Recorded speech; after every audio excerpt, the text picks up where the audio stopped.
பாரதிய ஜனதா கட்சியின் 12வது தேசிய தலைவராக நிதின் நபீன் போட்டியின்றி தேர்ந்தெடுக்கப்பட்டுள்ளார். இது பற்றிய ஒரு செய்தி தொகுப்பை தற்போது பார்க்கலாம். பாரதிய ஜனதா கட்சியின் தேசிய தலைவராக பீகாரைச் சேர்ந்த நிதின் நபீன் போட்டியின்றி தேர்வு செய்யப்பட்டுள்ளார். பாரதிய ஜனதா கட்சியில் இதுவரை இல்லாத வகையில் 45 வயதில் பாஜகவின் தேசிய தலைவராகவும் இளம் தலைவராகவும் நிதின் நபீன் பதவியேற்றுக் கொண்டுள்ளார். இதற்கு முன்பு கடந்த 2014ஆம் ஆண்டில் தனது 49வது வயதில் பதவியேற்ற அமித்ஷாவே பாஜகவின் இளம் தலைவர் என்ற பெருமையை பெற்றிருந்தார் என்பது நாம் அனைவரும் அறிந்த ஒன்று. 20 கோடி தொண்டர்களை கொண்ட உலகின் மிகப்பெரிய கட்சிகளில் ஒன்றான பாரதிய ஜனதா கட்சியின் 12வது தேசிய தலைவராக பொறுப்பேற்றுள்ள நிதின் நபீன் விரைவில் நடைபெறவுள்ள தமிழ்நாடு, மேற்கு வங்கம், கேரளா, அசாம் மற்றும் யூனியன் பிரதேசமான புதுச்சேரி சட்டமன்ற தேர்தல்களில் பாஜகவை அவர் வழிநடத்த உள்ள நிலையில் யார் இந்த நிதின் நபீன் என்பதை பார்க்கலாம். பீகார் மாநிலத்தின் பாட்னா மேற்கு தொகுதியின் சட்டமன்ற உறுப்பினராகவும் அமைச்சராகவும் பதவி வகித்தாலும் நிதின் நபீன் பிறந்தது ஜார்க்கண்ட் மாநிலத்தின் ராஞ்சியில்தான். கடந்த 2000ஆம் ஆண்டு பீகார் மாநிலத்திலிருந்து ஜார்க்கண்ட் தனி மாநிலமாக பிரிக்கப்படுவதற்கு முன்பு 1980ஆம் ஆண்டு பிறந்தவர்தான் நிதின் நபீன்.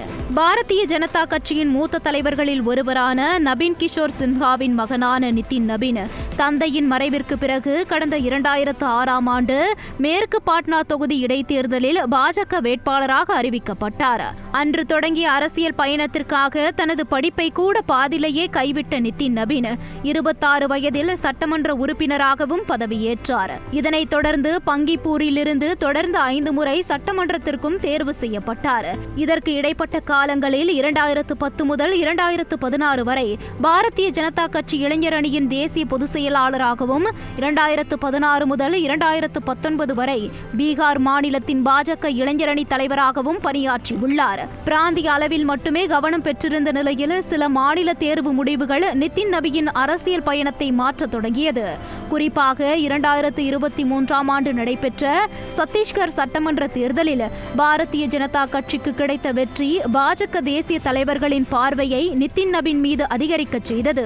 2000ஆம் ஆண்டு சத்தீஸ்கர் மாநிலம் தனியாக பிரிக்கப்பட்ட பிறகு நடைபெற்ற முதல் தேர்தலில் காங்கிரஸ் கட்சி வெற்றி பெற்று ஆட்சி அமைத்தது. ஆனால் 3 ஆண்டுகள் மட்டுமே காங்கிரஸ் கட்சியின் ஆட்சி நீடித்த நிலையில் பாரதிய ஜனதா கட்சி மீண்டும் தேர்தலில் வெற்றி பெற்று சுமார் 15 ஆண்டுகள் ஆட்சியை தக்க வைத்துக் கொண்டது. ஆனால் 2018இல் நடைபெற்ற சத்தீஸ்கர் சட்டமன்ற தேர்தலில் மீண்டும் காங்கிரஸ் கட்சி வெற்றி பெற்ற நிலையில் நீண்ட காலமாக பாஜக வசம் இருந்த மாநிலம் கை நழுவி போய்விட்டது என்ற அதிருப்தியில் தேசிய தலைவர்கள் இருந்தனர். 2023ஆம் ஆண்டு சத்தீஸ்கர் மாநில தேர்தல் அறிவிக்கப்பட்ட போது எப்படியாவது சத்தீஸ்கர் தேர்தலில் வெற்றி பெற வேண்டும் என பாஜக தலைமை தேர்தல் பார்வையாளர்களை நியமனம் செய்தது. அதில் ஒருவர்தான் நிதின் நபீன். அவரது திட்டம், வியூகம் உள்ளிட்டவை பாஜக மீண்டும் சத்தீஸ்கர் மாநிலத்தின் ஆட்சியை கைப்பற்ற வழிவகுத்தது. தொடர்ந்து 2024ஆம் ஆண்டு நடைபெற்ற மக்களவை தேர்தலில் மீண்டும் தாக்கத்தை ஏற்படுத்தி சத்தீஸ்கரில் உள்ள 11 இடங்களில் 10 இடங்களை பாஜக வெல்ல நிதின் நபீன் வழிவகை செய்தார். இதற்கு பின்னர் பாஜக தலைமை நிதின் நபீனுக்கு பெரிய பொறுப்புகளை வழங்குவார்கள் என எதிர்பார்க்கப்பட்ட நிலையில் சுமார் 2 ஆண்டுகளுக்கு பிறகு பாஜகவின் உரிய பதவியான தேசிய தலைவர் பதவியை வழங்கியுள்ளது. தந்தையின் வாரிசு என அரசியலுக்குள் நிதின் நபீன் நுழைந்திருந்தாலும் நிர்வாக திறமை, பல்வேறு மாநில சட்டமன்ற தேர்தல்களின் வெற்றியை தேடித்தந்த அவரின் வியூகம் உள்ளிட்டவை நிதின் நபீனை உயர்ந்த நிலைக்கு கொண்டு சென்றுள்ளது என்று கூறினால் அது மிகையல்ல.